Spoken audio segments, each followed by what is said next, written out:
Okay, we're going to start looking at some more polynomial inequalities here. And again, as we looked at in the first video there, we talked about the process with polynomial nonlinear inequalities. We want to move all the terms to one side so that the other side is 0. We want to get 0 on one side. That's the goal here. It's different than when we're solving linear inequalities. Once we get 0 on one side, we're going to factor the resulting polynomial. And so some of you, again, will need to review how to factor. I mean, that's going to be an important skill. Being able to factor is important. As it has been in the past, it will continue to be. Once we have it factored, we're going to be able to find all the zeros for the polynomial. And then we're going to test the intervals beyond and between these values, what I call the sign check. In the last video, we had the graph of the polynomial. I'm not going to actually graph the polynomial. You could do that. But I'm going to just do the sign check. And I'll show you how I do that. And then we'll write the solution to the inequality, and we're going to do that in interval notation. Okay, so the first example, 4x squared is greater than 9. Now, here's a very common mistake, is to say, well, let me just divide both sides by 4, and then let me take the square root. Because I've got x squared, if I divide both sides by 4, I'll have 9/4 over here. I can take the square root of that. But that is not the way to proceed. We cannot proceed like we would in solving an equation or a linear inequality. So what we have to do again is move all the terms to one side so that the other side is 0. So what I'm going to do is I'm going to subtract 9 from both sides of this inequality, and very easily, I hope you see, I get 4x squared minus 9 is greater than 0, right? 9 minus 9 is 0. So I've got 0 on one side. And now what we want to do is factor what we have over here. So I hope that you can factor this. Is there a greatest common factor other than 1 that we'd want to take out? No.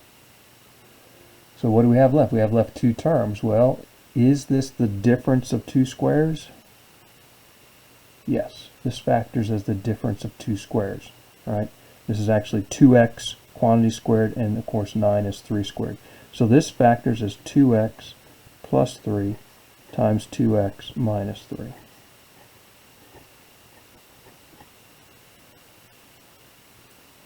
And so when is this thing going to be equal to 0? What are the zeros of this polynomial? Now in the factored form, we can pretty easily see that. Right? 1 will be what? When 2x plus 3 equals 0, which occurs when 2x is negative 3 or x is negative 3 halves. Or when 2x minus 3 is equal to 0, which 2x is equal to positive 3 or x is equal to 3 halves. And so this is equal to 0 when x is either positive or negative 3 halves. All right, so what we're going to do now is we're going to do a sign check. And so my sign check would look like this. I'm going to draw the x-axis here, and then I'm just going to put my points of interest, or my values of interest, and those are where the polynomial was 0. And that's at negative 3 halves and positive 3 halves. Make sure you get them in the correct location relative to one another. All right? Negative 3 halves is less than positive 3 halves. And what I'm going to do is above here, I'm going to indicate that the polynomial is 0 at those locations. And then in between and beyond these values, I want to determine whether the polynomial is positive or negative. So how can I do that? Well, negative 3 halves or negative 1 1/2, if I pick something less than that and then plug that value of x into the original expression, I can determine whether it's going to be positive or negative. So what's a number less than negative 1 1/2? There's lots of choices. I'm going to choose negative 2. Negative 2 is less than negative 1 1/2. And if I plug negative 2 in here, what happens? If I square negative 2, that gives me positive 4. 4 times 4 is 16. 16 minus 9. What is 16 minus 9? Well, it's positive 7. Positive is an important thing. The important thing is positive. Every time I plug in a value of x less than negative 3 halves, into this polynomial, I'm going to get a positive result. What about between negative 3/2 and 3/2? Well, I can pick a number in between there, like what? 0. 0 is in between these two numbers, right? When x is 0, somewhere in here, x is 0. So if I plug 0 in, what happens? 4 times 0 is 0. 0 minus 9. 0 minus 9 is negative 9. Important thing is it's negative. Every value of x I plug into that polynomial between negative 3/2 and 3/2 gives me a negative number. If I plug in something bigger than 3/2, bigger than 1.5, like say 2, if I plug in 2, I'm going to get 2 times 2 is 4, 16 minus 9 again, I'm going to get positive 7. So it's positive. So this is the sign check. Okay, this is the sign check. And you could have guessed the sign check, a lot of you, if you remember that, hey, this is not just a polynomial function, but it's a quadratic function. And a lot of you recognize, hey, this is a quadratic function that opens upward because that coefficient of x squared is positive. So if I were looking at the graph, right, of that polynomial, I'll just sort of sketch what it would roughly look like, right? That parabola opens upward, and you can see it's above the x-axis for values less than negative 3/2, below between negative 3/2 and 3/2, so it's negative, and then above again, positive. So that's our sign check. Now in the textbook, what they might do is they might do a table, and they might say, they'll say the interval, and then they'll say the sign, and you can fill in the table, so the interval would be what? Everything less than negative 3/2. The sign is what? Positive. And they might do a test value and show you, plug in 2 into this, and you get a positive number. And then from negative 3/2 to positive 3/2, right, from here to here, you'll have a negative sign. And then from 3/2 to infinity, they'll be back to positive. So you could do a table like this for your sign check. I prefer just to do this. Okay, I think some of the homework might have you do something more like this. Okay, so what have we done? So we've done the analysis. Now we come back. Notice I never really even paid much attention to the inequality until now. When I want to answer this question, when is this expression greater than, right? Greater than 0. So what are we looking for? When is the polynomial positive? And the answer then is what? For values less than what? Negative 3/2, and for values greater than 3/2. So finally, we can write out our solution. Our solution is all the values less than negative 3/2. Notice parentheses on negative 3/2. I don't want to include it because it's strictly greater than. And then what? Everything greater than positive 3/2.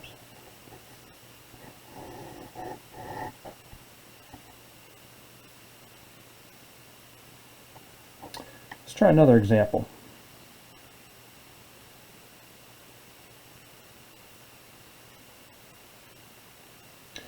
Again, what's our goal? Our goal is to get 0 on one side. It doesn't really matter what side you get it on, but typically, to make things easier, we like to get the 0 on the right-hand side. So I guess in a way it does matter. It just makes things easier for us to read the inequality. So I usually always get everything. I would encourage you, put everything on the left-hand side. In other words, to get the 2x plus 8 over here, what do I have to do? I have to subtract 2x and subtract 8. Subtract 2x and subtract 8 from both sides of the inequality leaves 0 over here. Now what are we tasked with? We're tasked with factoring this polynomial. Again, this is something you're going to have to be able to do. Notice, is there any common factor other than 1 we'd want to pull out of these? No. Always start there. Is there a greatest common factor? There's not. So how's this factor? Well, I'm going to do this by trial and error because I see 3x squared. I know it's going to factor as 3x times x, if it does factor. I know it does already, but we would try in different trials. Now, what do we have here? The two numbers here, the last times last, is going to multiply to give me negative 8. So I can have, notice the product is negative, so one is a negative number and one's a positive number. So I can have negative 8 and 1, or 1 and negative 8. And I can have what? Also 4 and 2, one positive and one negative. So I have to think about those combinations. And if I try the combinations long enough, there's only a few possibilities.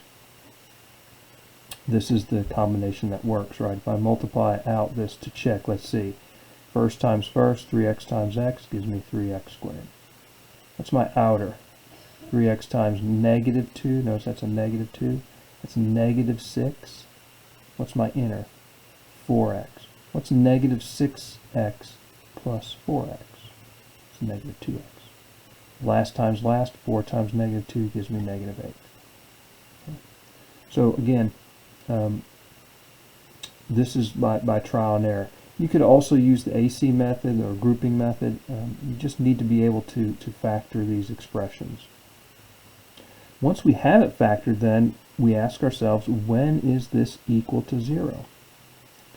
Well, it's obviously equal to 0. We can tell when x is equal to 2. But also what? When 3x plus 4 is 0. Can you tell me what value of x will make 3x plus 4 equal to 0?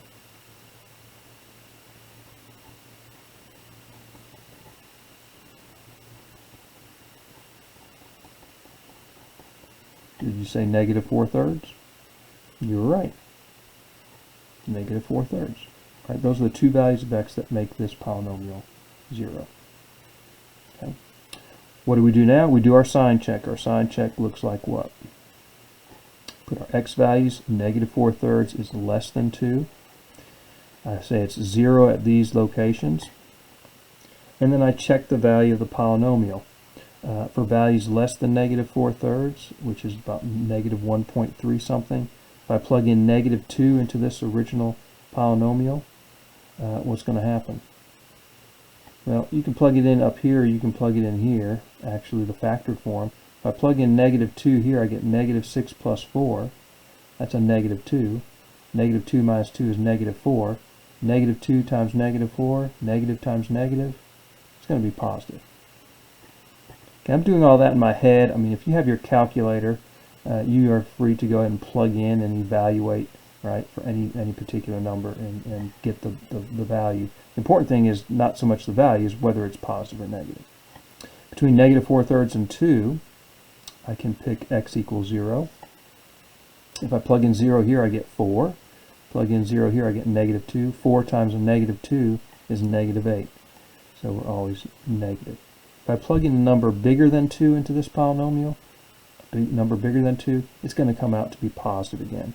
And a lot of you, again, probably realize this pattern's going to hold, because we think of this as what? The function here is a quadratic function, right? That opens, it's a parabola, right? That opens upward because the coefficient of x squared is positive. So the graph would look like that. So here's our sign check. So our question is, when is this polynomial what? Now we look at the inequality. Less than or equal to 0. When is it less than or equal to 0? That's when it's negative. So that's going to happen between negative 4/3 and 2. Do we include these endpoints? Do we include when it's 0? Yes. Less than or equal to, we include when it's 0. So brackets now. So it's real important to know when we're going to use brackets and when we're going to use parentheses.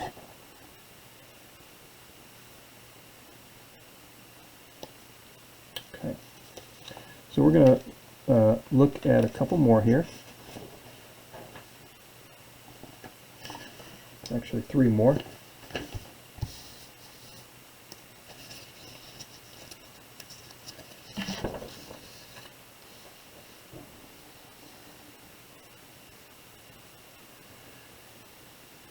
Okay. Well, look at this one, this inequality. We've got 0 on one side already. That's good. Our first step is over with already. You don't have to do any adding to get 0 on one side.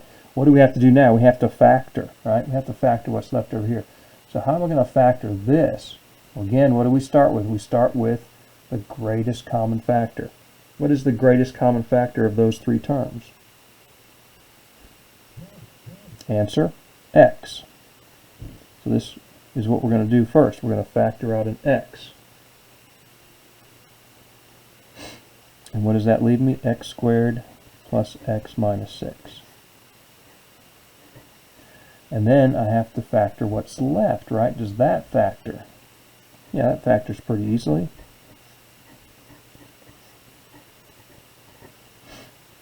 Can you tell me how this factors? Since the coefficient is 1 here, I need two numbers whose product is what? -6, that add together to give me +1. So what's the answer? What two numbers multiply to -6 but add to 1? Answer, +3 and -2. 3 times -2 is -6, and the outer is -2x, inner +3x. They add together to give me x. So again, make sure you factor correctly. Multiply it back out to check. Okay. So when is this going to be equal to 0? Well, that's quite easy. This is equal to 0 when x is what? 0, -3, and 2.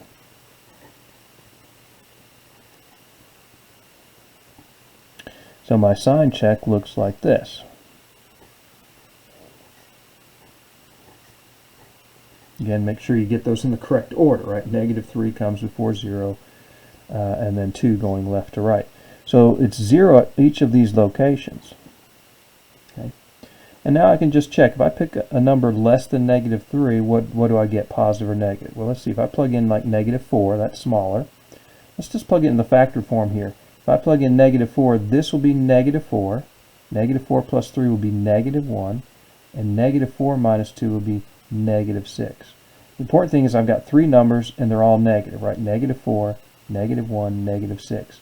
What's the product of three negative numbers going to be? It's going to be negative. So it's always negative there. What's going to happen between -3 and 0? Well, plug in -1. If I plug in -1 here, I get -1. -1 plus 3 is +4. -1 minus 2 is -3. I've got a negative times a positive times a negative. So since I have an even number of negative factors, the product will be positive. If I plug in a number between 0 and 2, like 1, I get 1 times 4 times -1. That's 4 times -1, or -4, so it's negative. For values greater than 2, like 3, if I plug in 3, I'll get 3, 6, and 1. They're all positive, therefore their product is positive. Some of you might realize too, when we're doing the sign check, you can use our understanding of multiplicity to help. So notice our zeros are 0, -3, and 2, and they're all zeros of multiplicity 1. What does that mean if they're zeros of multiplicity 1? What's happening to the graph of the function at those x-intercepts at 0, -3, and 2? If they're odd multiplicity, you remember? They're crossing through the x-axis. They're passing through. That means if I'm below the x-axis here, I have to pass through and become positive because the multiplicity of the 0, -3 was 1. So I'm going to change sign every time, right, I go through here. So it's going to result in this alternating sign pattern. Okay. Now it's going to change in the next example. Some of you will see we'll have to be careful about our analysis there, but I'll use that analysis in the next example. Let's finish this out. When is this polynomial what? Now I look at the inequality. When is it less than 0? When is it less than 0? So I'm looking for when it's negative, and that's going to happen for values less than -3 and values between 0 and 2. So there's my solution. Let's quickly look down at number 4 now, and I'll have you notice that number 4, again, we have 0 and the rest is factored, and you will probably be glad that this is factored. If this thing was expanded out, you would have a lot of terms and you would not be able to factor it very easily. It would take you a long time.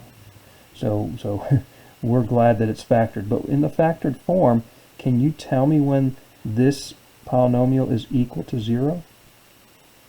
What are the zeros of this polynomial? When x is what? 2, -3, -11.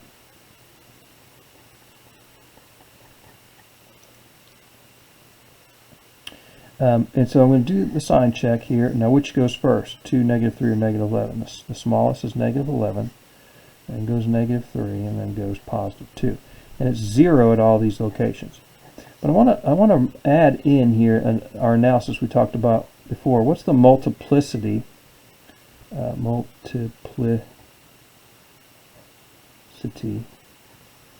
of each of these numbers. What's the multiplicity of the 0, 2? The multiplicity of the 0, 2 is what? 7. What's the multiplicity of negative 3? 12. And what's the multiplicity of negative 11? 9. So what do we know is going on? What's the multiplicity tell us? If the multiplicity is odd, what happens? If it's odd, like for 2 and negative 11, then the graph will cross through the x-axis, and that means we have to have a sign change at 2 and at negative 11. What about negative 3? Its multiplicity is 12. What does that mean that the multiplicity is even? Do you remember?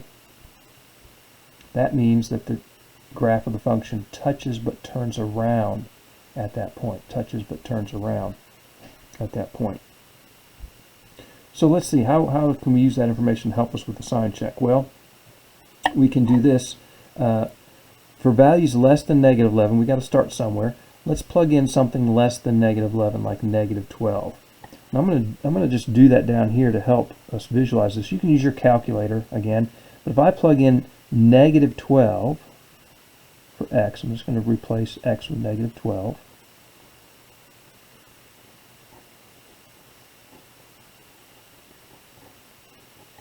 I can simplify this, right? Negative 12 minus 2 is negative 14 to the 7th power. Negative 12 plus 3 is negative 9 to the 12th power. And negative 12 plus 11 is negative 1 to the 9th power. Now, what do we know about negative numbers that are raised to an odd power, like 7? If you have a negative number raised to an odd power, that's going to be a negative result. If you have an odd number of negative factors, the result is negative. Now, it's 14 to the 7th power, so I'm not going to use my calculator to figure out. It's a big number, but it's negative. What about negative 9 to the 12th? What happens when I take a negative number and raise it to an even power?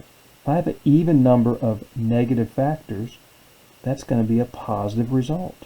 Right? If you have an even number of negative factors, that's a positive result. Negative 1 to the 9th power, negative number raised to the 9th, or an odd power, is back to being negative. So I have a negative number times a positive times a negative. So overall, I don't know what the number is, but I do know it is positive because there's two negative numbers multiplied together.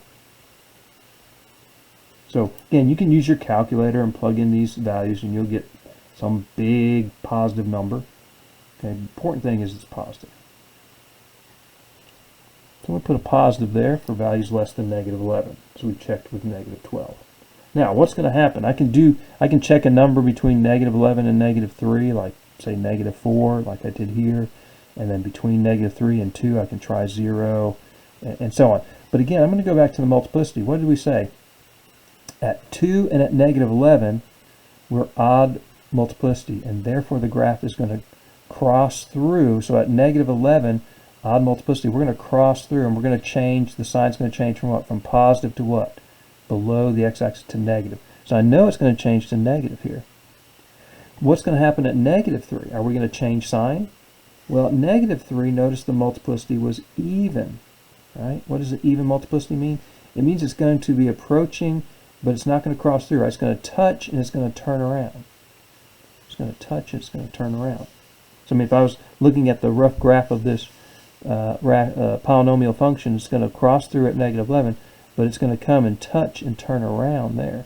So it's still negative. It doesn't change. It doesn't go negative and then positive. It's negative and then negative. At 2, what happens? Odd multiplicity again. So we're going to come back through and we're going to pass through. And there's a rough graph of the thing, and so we're back to positive there. So there's my sign check again. You don't have to draw the graph. You can if you want to, but there's the sign check. All right. Now we can answer the question. When is this greater than 0? So I'm looking for the positive intervals. So that's going to be what? When it's less than negative 11. Again, I don't include negative 11 because it's strictly greater than. And then what? From 2 to infinity.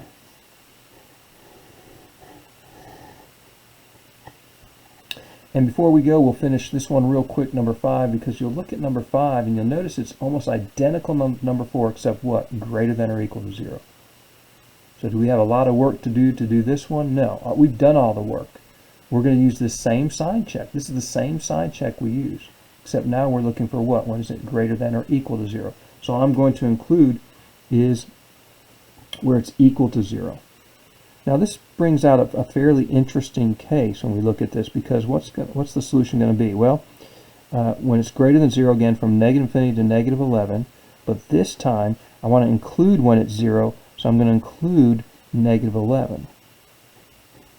Okay? And then I've also got the interval from 2 to infinity, and again I want to include 2 because it's 0 at 2. Okay? But we're not done. Does anyone notice one value of x that we've left off? One value of x that we've left off when it is greater than or equal to 0? If you said negative 3, you're right. At negative 3, it's equal to 0. We need to now include that one value. I don't include any other value near negative 3 because, right, it's negative between negative 3 and 2 and negative between negative 11 and negative 3. But I want to include that negative 3. How do I include just negative 3? It's not an interval. It's not, between two numbers or everything less than a number or greater than a number. Well, what we'll typically just do, instead of brackets or parentheses, if we have a single number, we use these curly braces. And I'll put that negative 3 right in there and just curly braces. So when you have just a single value, that's what you'll usually see. That's a weird situation. Doesn't happen a whole lot, but it may. And that's what you would do. Okay, in the next video we're going to take a look at some rational inequalities.